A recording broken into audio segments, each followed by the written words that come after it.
We're here in York on a lovely afternoon. You're listening to the Mouthcast, of course. I'm absolutely delighted to welcome my guest on this edition.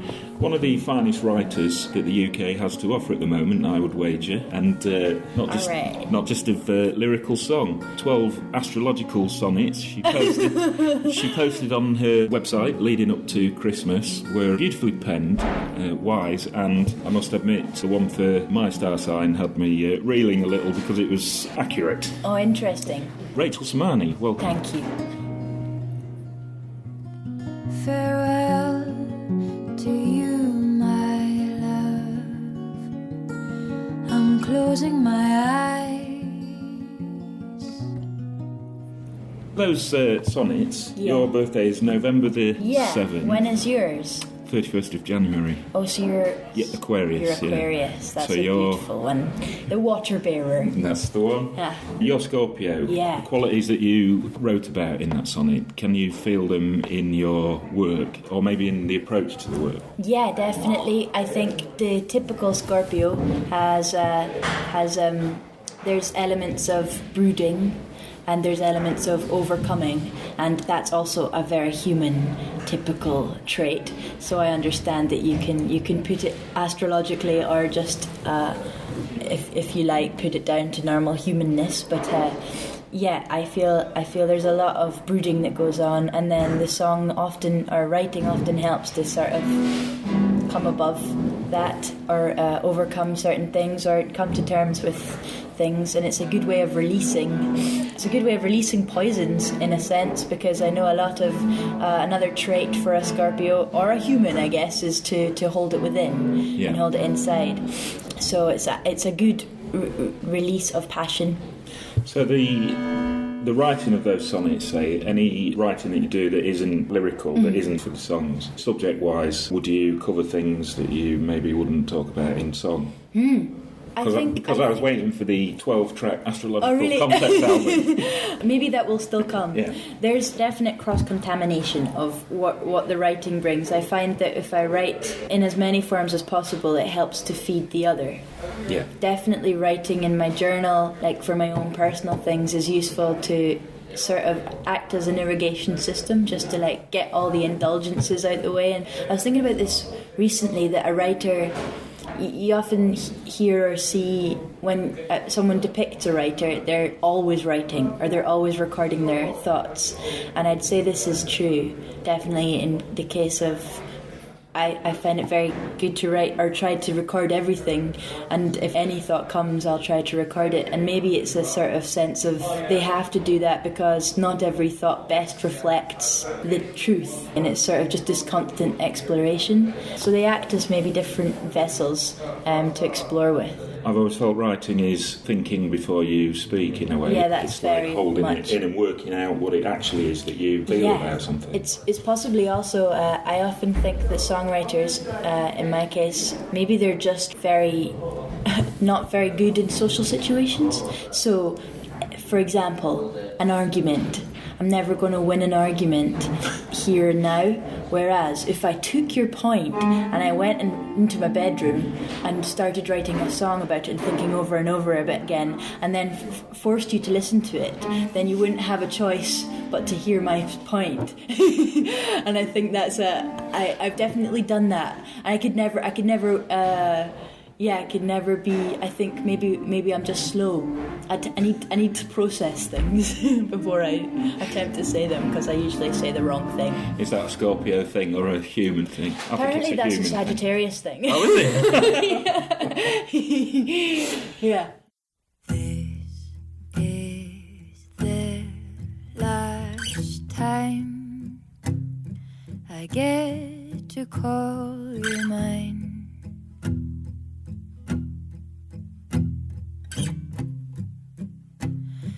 We never liked it anyway. Two birds returning to the sky. So sweet yet so bitter. So sweet yet so bitter. Well, you are from Carbridge, Yeah. which is near Aviemore, and I went to Aviemore once as a child, and what I remember about it is winter sports. My memory of it is skiing, although I never went skiing, Right. and I never saw anybody who was going skiing, but I just remember this thing about the skiing at Yeah. Aviemore. So I imagine it was quite an idyllic childhood for you in that sense. Yeah, I've had a lovely upbringing. It was an idyllic childhood. Whether we weren't always in Aviemore, we lived in a couple places. Yeah, there was lots of outdoor activities. I liked my adventures and for sure liked my fairy tales, so it all sort of merged into one. And in terms of snow sports, we've been well brought up with many of them. My sister's doing really well with biathlon just now, which is skiing and shooting.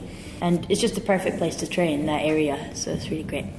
The music side of your childhood then, presumably violin lessons, piano lessons, that kind of thing? Yeah, well, my dad introduced me to the penny whistle. Wow. Not that he knows very much on the penny whistle. He just but wanted to we hear always some. had one. Yeah, we always had, and we had instruments around the house just for simply picking up and playing. But nobody in the house was much of a musician. The only element of music was obviously we listened to it when we were in the car. I'm sure there was some of it in the house and church hymns and things like that. And later on, when I moved to Carbridge, I was adamant I'd learn the fiddle, and I've played ever since. I got lessons for about 7 years, and I did very badly. I'm not very good on the fiddle, it turns out. And then I gave up the fiddle for the piano at about 15, and sort of wish I started that a little bit earlier, but there's no point in regretting things. And in the meantime, I was learning from lots of different examples, mainly teaching myself the guitar, and that's where the songs sort of came through.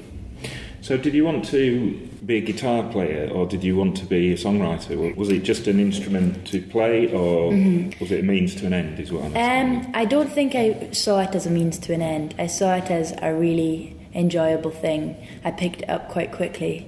It's hard to look back and see exactly, but it just felt like a very natural progression. Once you learnt a couple of chords, I liked poems, so I think it just fell into itself, and there was no wanting to be anything. I don't think I was aware that it was something. When I started performing the songs, I was aware that it was something that was very enjoyable, despite the fear that also comes with it. And the sense of melody that's in your music is often really subtle, I think.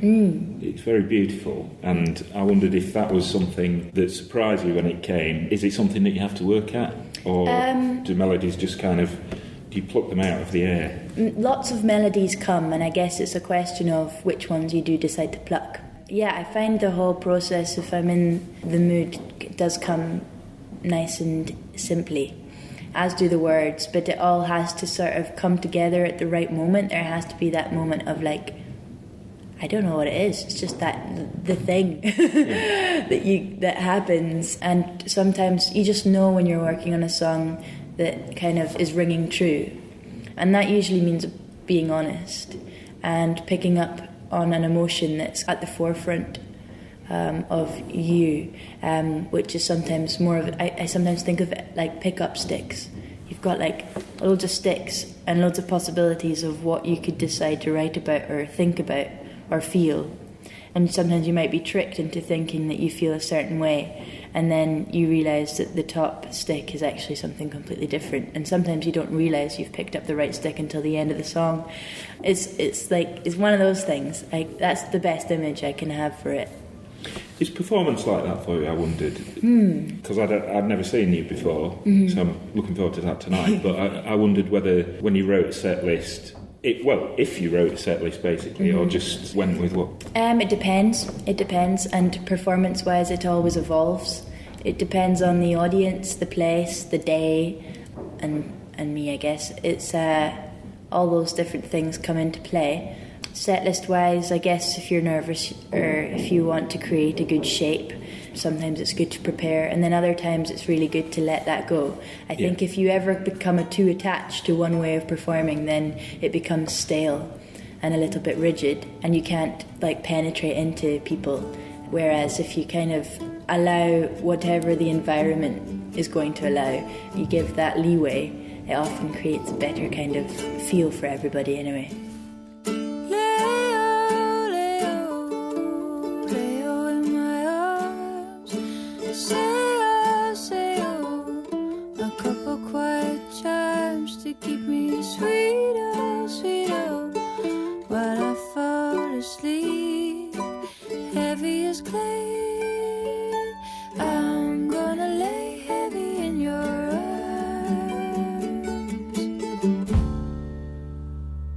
I get the sense as well from videos I've seen on YouTube and things that you've posted on your blog that you like that organic way of finding your way through a tour almost, you know. Yeah, I do. I like the natural feel. I love it when it comes naturally. That's really nice. And I also love recently, actually most of my gigs for the past few years have been very attentive. People are very happy to sit still and listen. And I have nothing against people not sitting still and listening, but the opportunity to sit still and listen is less so these days. And I hope that from a coming to a gig, people get a sense of stillness, like I look to try and get from other people's performances. Yeah. I always wonder how bigger bands cope with playing the same set every night in a stadium that looks exactly the same, and perhaps the hotels are the only bit that's different. Yeah. The bar of the hotel. Or... Yeah, and also in that kind of production line with that kind of huge, extensive operation, you wouldn't even see much of the country probably. You'd be in and out. You'd have your whole world around you. And there's a definite, it's on a much smaller scale, but that definitely happens in this world as well. And definitely there is something to be said about the freshness being lost, the meaning being lost. The meaning of doing what you're doing. Yeah, meaning of doing what you're doing, but also the meaning of the songs sometimes. Well, they'll obviously get lost if you're not really paying attention, if you're not really in it. And that's something I really don't enjoy to experience. But it does happen sometimes if you have a long tour, or, you know, sometimes things just don't... I guess you don't want to view this as a job. And I'm lucky in that this job can always be viewed as something you can sort of step on and off from, I guess. But there are days, I guess, when work is hard and when work is easy. It's I guess it's something like that. Sometimes you'll have a good day, sometimes you won't. I sense that you work really hard as well. Looking at the tours that you do, they're quite... it's not 4 dates around the same part of the country. You're all over the place. Yeah. You're going to Canada shortly and then on to Europe. Yeah. You work really hard. Mm-hmm. There's been a lot of lots of touring the past 3 years or so. Because you've done around 700 gigs, haven't you? Which is... Yeah, possibly more, actually, I'd say, because we did a lot... I've done a lot of gigs. I have done a lot of gigs, and I'm very thankful because they allow me to progress in terms of like my voice and things like that. But it is getting to the point where I definitely want to slow down a little bit if I want to sort of really delve into the writing aspect and be truthful with myself about what I'm writing about and know my own feelings. You can kind of get a little bit lost in it all. Do you mean get lost in the fact that you are living a sort of unreal life, although like we just said, you like to be real and to experience things organically rather than in that bubble kind of thing? Yeah. There's a definite sense of of there being no reality. But that has been ever since I've had a really very special life, I guess, so far. My school life was amazing. I had the funnest, strangest friends. They're the best kind. Yeah, definitely. Yeah, and a very unconventional upbringing in that, or not upbringing, but school life in that I was very much, I kept my innocence. I was very well protected, only just because it seemed to be in me that I wanted that. So childhood was like really kept. There were no boys for such a long time. There was just nothing that kind of interfered. Well, they certainly did actually, but for whatever reasons, I was just kept nice and childish, and I've always sort of tried to hold on to that childishness. And maybe for that fact, I've been almost given the world to play with. It feels like sometimes. And I left school and I made friends, and I've always been really lucky to find these beautiful people who are happy to let me enter into their worlds and play with them, and travel the world and meet all these really cool people. So I think my life will just be like that, with a sense of surrealism always attached. It's just a question of how I interact with the surreal. So you said, do you feel that you perhaps want to slow down a little bit? Yeah. Is that because of that? Because there's so much experience coming in, probably far more than nobody's normal. No. But there's a lot to absorb for anyone, and I think to sit still is really important with it. Yeah. And I think some gardening is in order for me. I think some rooting. There's been a lot of rootlessness I've been discovering just the past few weeks. I think it's become more clear in that the sense of home has to be established, I think, in order to feel nice and secure to continue going out in the world. If I could take this wave to sea, do you think that we could sail out in the night? We must let no one know. So maybe if we go, we'll go unseen. I'll sing below the ripples, eat the seashells of the storm, and we'll swim, knowing they can't touch us. We'll swim, knowing they can't touch us. Your album Under Mountains, let's briefly touch on, the production side of it really. Okay. Because since then there's been the EP, the Boatshed Sessions, and the Everything Changes EP, and the sound of those records is different. Not that Under Mountains was polished to within an inch of its life, but these two EPs that have followed since, there's a lot of air in them and a sense of time and place, I think. Cool. And having filmed with you this afternoon, that's obviously important. Yeah. Context, I think, is perhaps the word that I'm looking for. That's really cool, and that's also the case, I guess, with performance. Like we were talking about earlier, context is a good word. Yeah, the Boatshed sessions where I had done a similar thing just before the album, the Bothy sessions, so I love that sense of raw spontaneity. Nothing was planned with those recordings. I didn't even know who was going to turn up. It was one night and they were new songs. Like, there was nothing very solid about anything. And it's really romantic, that idea, I think, because although you could perform those songs again, they're never going to be like that again, are they? It's a moment in time, and for that reason they will remain my favourite type of recording and my favourite noises probably to hear. The new EP was recorded in New York in a very polished studio, beautiful piano and a producer, but it is, like you say, very different from the previous recordings, the album. Do you ever listen back to the album and think, actually, I'd quite like to tackle this again? Or if I had the opportunity to tackle this again, would I do something different?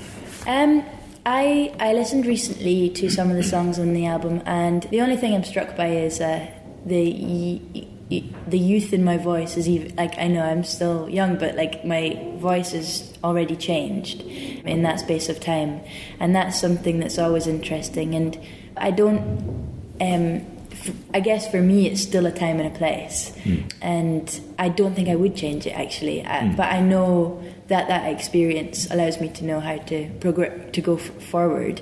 But there, for example, there was 10 of us in the band. Jen and I, the pianist, had just arrived back from India, and we didn't even have a day off, and we went straight into recording the album for 10 days with a bunch of people who I absolutely loved, and a producer who I sort of knew, Ian Grimble, but I didn't have much idea of direction. And so since then I've known to prepare a little bit better, and also to space out and have less people involved. And I think those simplicities are usually really useful factors. I was listening to Marshmallow Unicorn, actually, this morning. And funnily enough, I consider the definitive version to be the duet that you did with Ramon that's kind of been doing the rounds on YouTube. Yeah. I can't get past that to Lovely. listen to the album version That's anymore. amazing. Farewell to you, my love. I'm closing my eyes. You let go, these cold go hand in time. This chain around your neck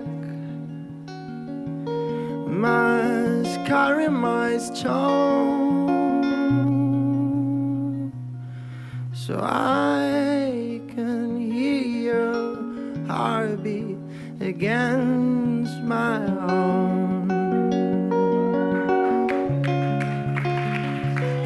It is very high, my voice from you, but I know how I'll talk to you, as I will sleeping, I'll be sleeping my truth. Be near me always, I don't know where I'll go, but I'll tell you my story. On this ocean I'm rolling away from you, but we will run into each other someday. For the ripple on the water I pray. Oh, well, I loved singing, and he suggested that we do it, and he was like, I really like this song. His voice is beautiful. And I'd never ever thought really to sing it as a duet. And I was almost concerned because it's a very precious song in my mind. But he dealt with it so delicately in terms of, like, even when we were rehearsing it and stuff, and the way he was just ready to give himself to do it. And he speaks Catalan, so it's not like it's his first language. I'm really glad that you appreciate that. His voice is beautiful. It is, and there's some magic in that particular recording of the performance as well, because, you know, you can hear the little bits of the crowd kind of appreciating Ramon's bits. Yeah. You mentioned being able to hear the rain outside, Yeah. so it really feels like that feels like a moment in time.